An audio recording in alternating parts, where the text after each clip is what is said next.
Handling Lavanya ఇట్లా అంటారు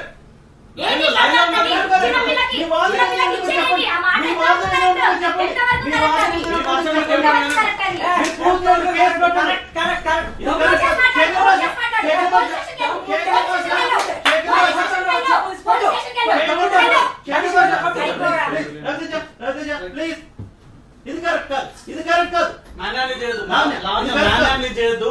మీ అభిప్రాయాన్ని మీరు చెప్పుకోండి. అతనికి ఒకసారి మా లాయర్కి కనెక్ట్ చేయండి, మా లాయర్కి కనెక్ట్ చేయండి. మ్యాన్ హ్యాండింగ్ చేద్దాం మీరు మాట్లాడేది ఎంతవరకు కరెక్ట్?